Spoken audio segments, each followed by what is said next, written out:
right, guys, last day for Call of the Wild by Jack London. We left off and Buck was chasing a bull moose that has been shot in the rear with an arrow of some sort.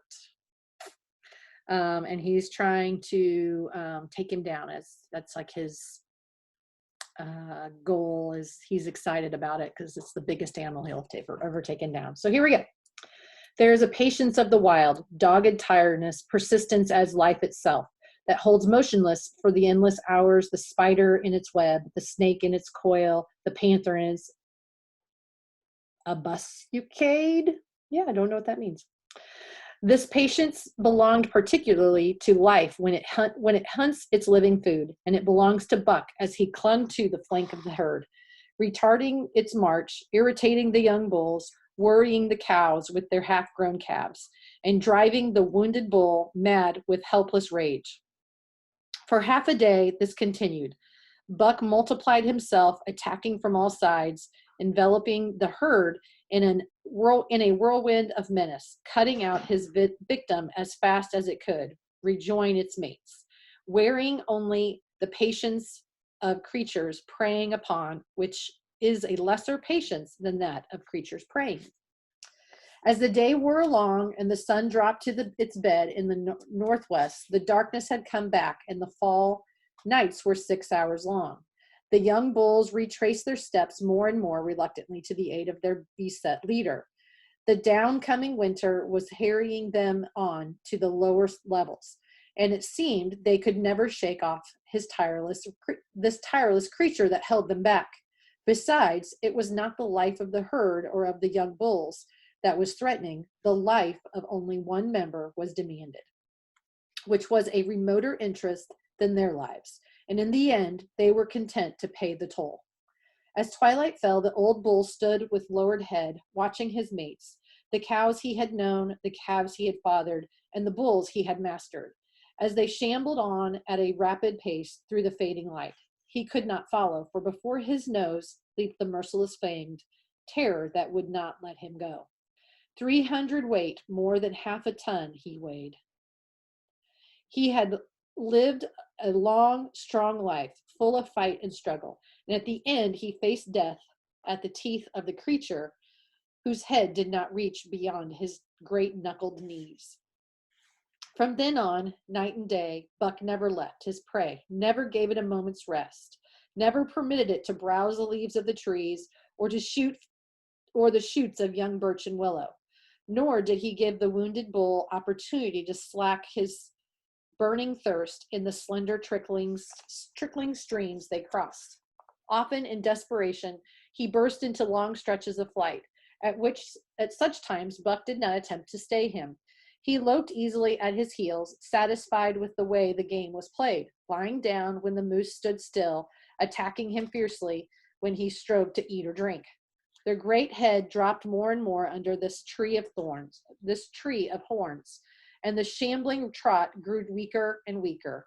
He took to standing for long periods, with nose to the ground and dejected ears drooping limply. And Buck found more time in which to get water for himself and in which to rest. At such moments, panting the red, lolling tongue, with eyes fixed upon the big bull, it appeared to Buck that a change was coming over the face of things. He could feel a new stir in the land. As the moose were coming into the land, other kinds of life were coming in. Forest and stream and air seemed palpitant with their presence. The news of it was borne in upon him, not by sight or sound or smell, but by some other subtler sense. He heard nothing, saw nothing, yet knew that the land was somehow different, that through it strange things were afoot and ranging, and he resolved to investigate after he had finished the business at hand. At last, at the end of the fourth day, he pulled the great moose down. For a day and a night he remained by the kill, eating and sleeping, turn and turn about. Then, rested, refreshed, and strong, he turned his face toward camp and John Thornton. He broke into the long, easy lope and went on hour after hour, never at loss for the tangled way. heading straight home through strange country with a certitude of direction that put man and his magnetic needle to shame. As he held on, he became more and more conscious of the new stir in the land. There was life abroad in it, and in it, different from the life with which had been there throughout the summer. No longer was this fact borne in upon him in such subtle, mysterious way. The birds talking of it, the squirrels chattering about it, the very breeze whispered of it.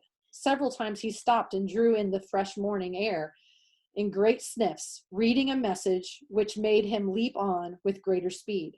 He was oppressed with a sense of calamity happening, if it were not calamity already happened.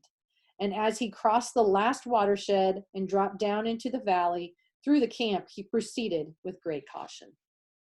3 miles away, he came upon a fresh trail that sent his neck hair rippling and bristling.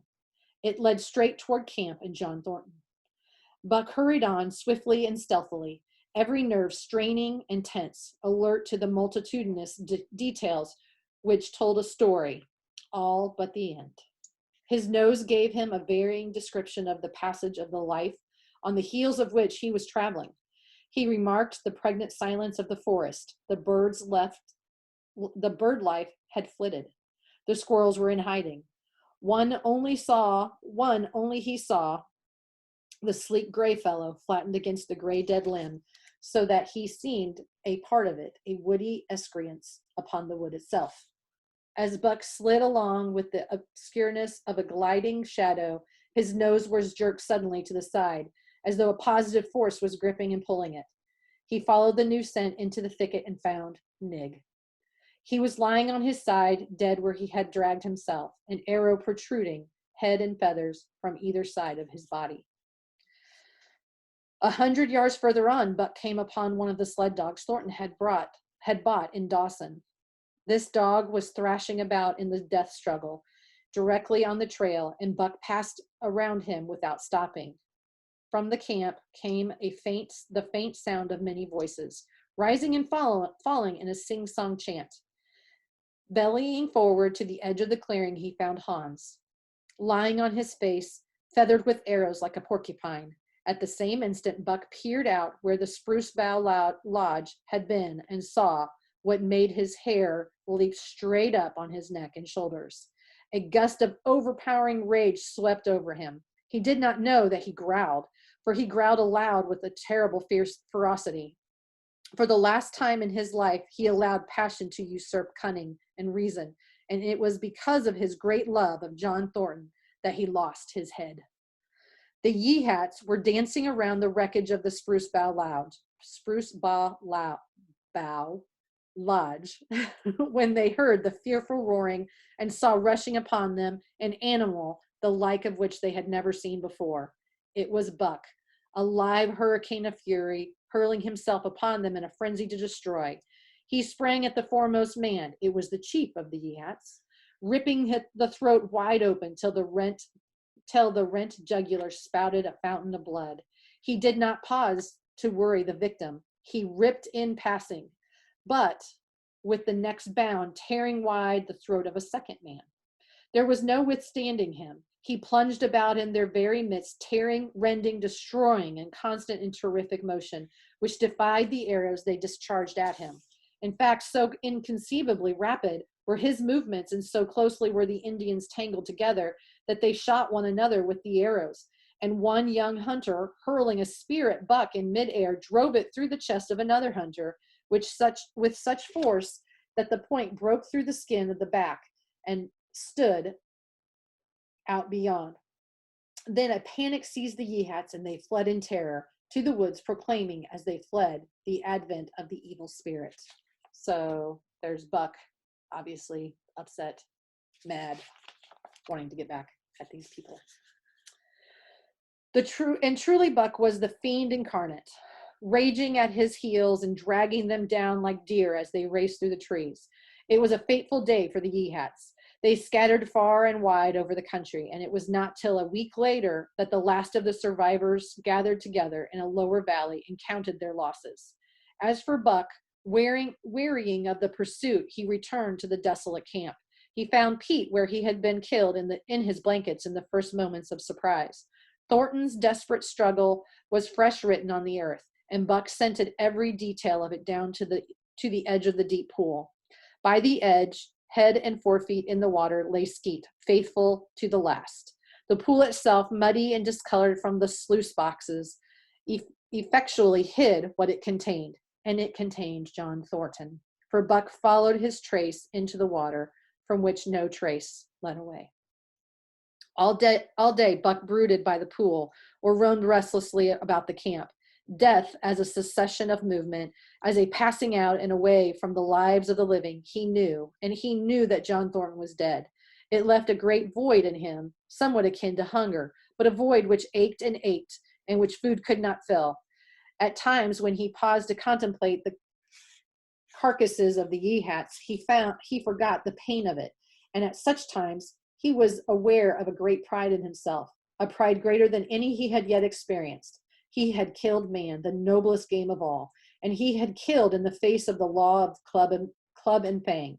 He sniffed the bodies curiously. They had died so easily. It was harder to kill a husky dog than them. They were no match at all, were it not for their arrows and spears and clubs. Thenceforward, he would be unafraid of them, except when they bore in their hands their arrows, clubs, and spears. Night came on, and a full moon rose high over the trees into the sky, lighting the land till it lay bathed in ghostly day. And with the coming of the night, brooding and mourning by the pool, Buck became alive to the stirrings of the new life in the forest other than that which the Yeehats had made. He stood up, listening and scenting. From far away drifted a faint, sharp yelp, followed by a chorus of similar sharp yelps. As the moments passed, the yelps grew closer and louder. Again, Buck knew them as things heard in that other world which persisted in his memory. He walked to the center of the open space and listened. It was the call, the many-noted call, sounding more luring and compelling than ever before. And as never before, he was ready to obey. John Thornton was dead, and the last tie was broken. Man and the claim of man no longer bound him. Hunting their living meat as the Yeehats were hunting it on the flanks of the migrating moose, the wolf pack had at last crossed over from the lands of streams and timber and invaded Buck's Valley. Into the clearing where the moonlight streamed, they poured in a silvery flood, and in the center of the clearing stood Buck, motionless as a statue, waiting their coming. They were awed, so still and large he stood, and a moment's pause fell, till the boldest one leapt straight for him. Like a flash, Buck struck, breaking the neck. Then he stood without movement as before, the stricken wolf rolling in agony behind him. 3 others tried it in sharp succession, and one after the other they drew back, streaming blood from the slashed throats and shoulders. This was sufficient to fling the whole pack forward, pell-mell, crowded together, blocked and confused by its eagerness to pull down the prey. Buck's marvelous quickness and agility stood him in good stead. Pivoting on his hind legs and snapping and gashing, he was everywhere at once, presenting a front which was apparently unbroken. So swiftly did he whirl and guard from side to side. But to prevent them from getting behind him, he was forced back, down past the pool and into the creek bed, till he brought up against a high gravel bank. He worked along to a right angle in the bank which the men had made in the course of mining, and in this angle he came to bay, protected on 3 sides and with nothing to do but face the front. As so well he did, he faced it.